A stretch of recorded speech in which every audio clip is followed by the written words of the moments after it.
Sejam todos muito bem-vindos a mais um dos nossos vídeos especiais diretamente para vocês, alunos da Sou Arte Brasil. Aqui quem fala é a professora Isabelle e hoje a gente vai ter um vídeo muito legal, porque hoje eu vim trazer uma indicação de análise de filmes para vocês. O nosso Prof. Indica, digamos assim, de hoje é um filme brasileiro muito renomado que ganhou muitos prêmios, tanto aqui no nosso país quanto fora. E eu vim trazer essa dica muito legal para vocês hoje como indicação de filme. A nossa indicação de filme é Pichote, A Lei do Mais Fraco. Eu particularmente sou suspeita a falar porque esse é um dos filmes que eu mais assisti para trabalhos e para análises e várias coisas durante um bom tempo. Então eu já tenho uma particularidade e uma familiaridade com esse filme. Mas eu realmente acho que é muito pertinente para vocês, quem ainda não assistiu, assista. Eu vou pegar alguns pontos e vou falar um pouco sobre a história para vocês entenderem bem. Aqui a gente tem alguma cena do filme, tá? Vou falar um pouquinho sobre a história. O Pichote, ele é um menino de 11 anos que ele vive em situação de marginalidade, né? Ele tá ali, mora com o avô, não tem os pais e acaba indo parar nas ruas, cometendo crimes e acaba indo para uma instituição de menores infratores. Em nenhum momento o filme cita qual instituição é essa, mas faz referências bem claras à antiga FEBEM que existia. Então essa narrativa ela vai girar em torno do Pichote, que é o personagem principal. Pichote é um apelido, tá? E dos seus amigos, que todos são menores de idade, e eles vivem essa vida de crime, eles vivem nas ruas. O filme vai ser dividido em duas partes. A primeira parte, eles estão dentro lá da instituição que eu havia falado, e acontecem muitas coisas em que, em vários momentos do roteiro, ele te mostra a essência das crianças e a essência do que elas são capazes, né? Do que a marginalização ela faz com o indivíduo em sociedade. Então, é muito interessante que o roteiro ele vai dançar com esses dois parâmetros aí de cena. E eu queria falar um pouco sobre esse filme porque acontece uma situação muito peculiar e particular dele próprio. Então, essa é a história. O Pichote, que é um menino, né, uma criança que vive aí nessa situação de marginalização de rua. E a segunda parte do filme que eu havia falado, o Pichote ele vai para as ruas. Então a primeira parte se passa dentro da instituição e a segunda parte se passa no Rio de Janeiro, nas ruas, onde ele tenta se virar, ele tenta viver ali como ele pode. Pichote, A Lei do Mais Fracos. O diretor desse filme, ele é um argentino, que, para ser bem sincero, é mais brasileiro do que argentino. Então, ele é um argentino chamado Héctor Babenco também, tanto faz. E ele escreveu esse filme inspirado quando ele veio aqui para o Brasil e conheceu a nossa realidade, viu como que funcionavam as ruas. E esse filme, gente, ele é de 1981, uma plena ditadura militar. A ditadura militar terminou em 85, esse filme foi feito em 81. E ele trata assuntos de política, ele é uma crítica social direta, ele trata da polícia também. E é um retrato, tá? Esse filme ele é um retrato, ele é muito parecido, a estrutura para vocês entenderem melhor, com filmes de vivência de realidade. O que é vivência de realidade? Por exemplo, Carandiru é um filme de vivência de realidade. Cidade de Deus, né? Cidade dos Homens. Todos esses filmes, eles têm essa mesma pegada do Pichote. E o Pichote, ele tá para os anos 80, como tá a Cidade de Deus para os anos 2000. Ele foi muito renomado, ele foi indicado até ao Globo de Ouro, esse filme na sua época de lançamento. Inclusive ganhou vários prêmios internacionais e teve um destaque muito grande internacional por ser um retrato escancarado do nosso país e do nosso Brasil num momento tão delicado, né? Ali eu botei um pouco sobre a trama dos menores de idade, né? Realismo das vivências brasileiras. Acabei de falar sobre isso. É o que é mais próximo da vida real. É o que é muito próximo do que a gente vive. Normalmente, esses filmes de vivência realista, eles não utilizam atores profissionais. Raramente. Eles normalmente pegam o que nós vamos chamar de não atores, né, que são pessoas que nunca atuaram, mas que de alguma forma são cabíveis para aquele contexto de filme. E essas pessoas atuam ali, tá? E a ditadura militar, que foi o período onde aconteceu esse filme, onde foi produzido e onde foi lançado, tudo bem? Então aí a gente tem um pouco sobre o elenco. O Fernando Ramos, gente, é o que vai fazer o Pichote, que é o ator principal. Tudo vai girar em torno desse elemento principal. E a gente tem dois grandes renomes da atuação da época dos anos 80, que era Elke Maravilha, maravilhosa como sempre.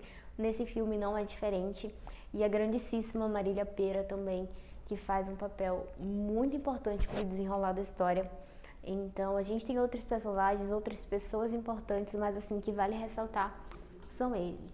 O Fernando Ramos, é muito importante falar sobre ele, porque houve toda uma condição que infelizmente o levou a óbito após esse filme. E isso é uma coisa que é muito repercutida, foi repercutido por muitos anos, tá? Mas eu vou falar um pouco sobre isso já quando for falar da Fátima Toledo, tá? Deixa eu ver aqui, tá aqui, a Fátima Toledo. Falando um pouco sobre a Fátima, é exatamente por isso que eu escolhi esse filme para falar para vocês hoje, por esse motivo principal. A preparação de elenco desse filme, ela foi incrível. Vocês sabem que a Fátima Toledo, ela é uma das maiores do Brasil em questão de preparação. E ela conta que ela trabalhava na FEBEM na época. Tudo que eu vou dizer agora são palavras da própria, nos workshops e entrevistas assim que ela dá. Eu só fiz os recortes do filme e tô trazendo aqui para vocês. Ela trabalhava na FEBEM, na época que esse filme foi lançado, com detentos de verdade. Ela dava aula de teatro na FEBEM. E aí ela recebeu esse convite para ser preparadora de elenco. Os atores, eles não eram da FEBEM, mas eles foram conhecer a FEBEM. Ela pegou, eles eram crianças, tá? E ela pegou todas essas crianças e começou a aplicar métodos e técnicas que a gente já conhece, que vocês já sabem e eu já sei, como Stanislavski, Grotowski, Stella Adler, que são técnicas para teatro, né? São técnicas famosas e importantes. E ela percebeu que eles faziam, mas que não obtinham resultado bom, sabe? Que eles não queriam fazer aquilo. Então, ela começou a ir por outro âmbito totalmente diferente, lembrando que quase todos eram não atores ali, ou seja, nunca tinham feito nada, nunca tinham feito peça, filmes, nada. Então ela começou a fazer um trabalho próprio de criação e de imaginação com essas crianças, onde tudo era muito lúdico. O filme em si ele é muito pesado, tá? Ele trata de abandono, de drogas, de crimes, de sexo. Então era um filme pesado para lidar com um elenco infantil. Então o que ela fez? Ela fala ali em algumas entrevistas que ela deixou tudo muito lúdico. Ela levava eles para o zoológico e falava assim: com qual animal você acha que o seu personagem parece? Vamos ver, vamos trabalhar assim. Então tudo para eles ali era uma grande brincadeira que na realidade estava sendo produzido para aquele filme.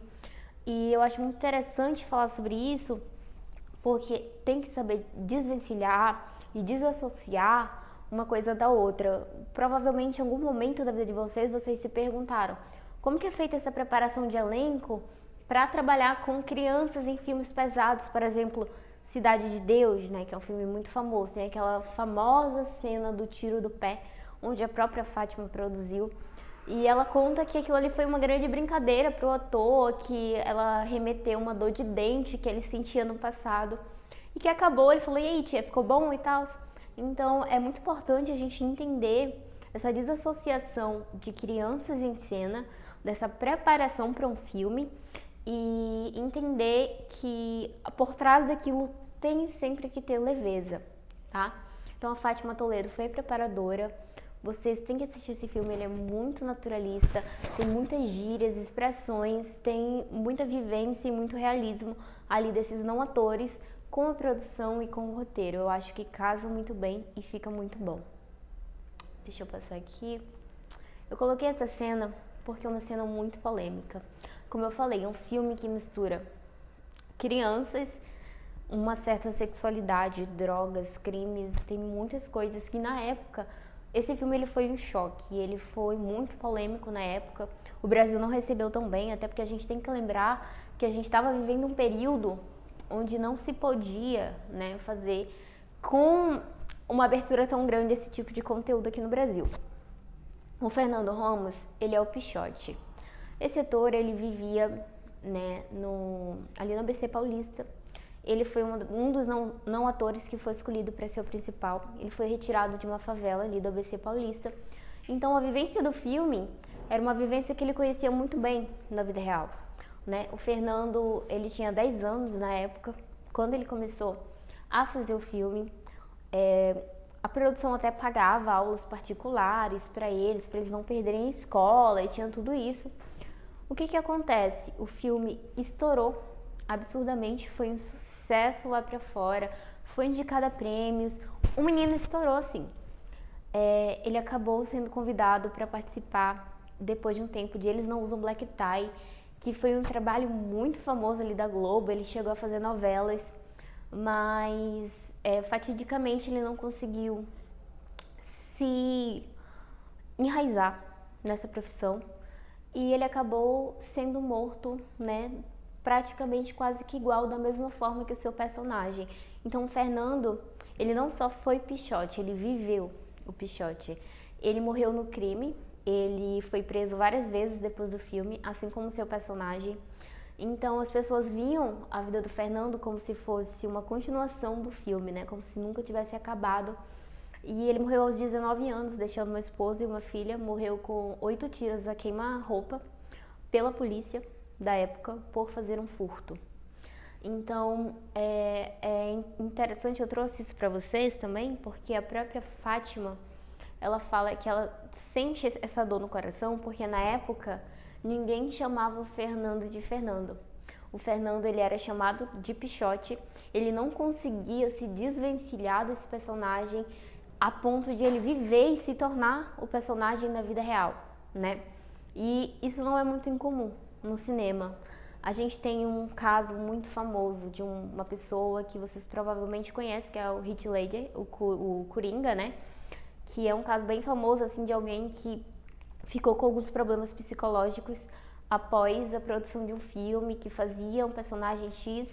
Não que seja só por isso, mas se a gente não tiver o preparo ali ideal, pode sim acontecer esse tipo de coisa, como aconteceu. Para vocês terem ideia, no túmulo do Fernando tem escrito Pichote. Então até depois da morte dele, ele ainda continuou sendo Pichote, ele ainda foi Pichote. A mídia não chamava ele de Fernando em momento nenhum. Todos os jornais da época, todas as matérias da época, todas as críticas da época chamavam ele de Pichote. Isso trouxe pra vivência, né, gente? Então, assim, é um filme que vale muito a pena assistir.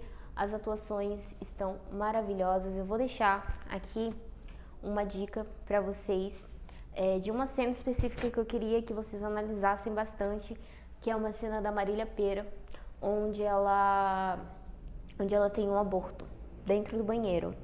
Prestem bastante atenção nas expressões e no realismo da cena, em cada detalhe da ambientação que foi criada, para tudo parecer o mais real, o mais natural possível. Então essa é uma indicação de filme para vocês.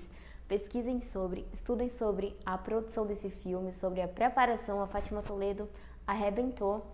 Pesquisem um pouco sobre a história do Fernando, eu acho que vale a pena, eu acho que ele é um exemplo a se seguir. E sim, gente, o nome dele é Fernando Ramos, tá? Nós atores, nós temos que nos colocar como pessoa e como personagem. A partir do momento que a gente perde isso, é muito triste. Então essa é uma história triste, mas que tá aí, eu trouxe pra vocês. Espero que vocês gostem. Até a próxima indicação de filme e é isso. Muito obrigada.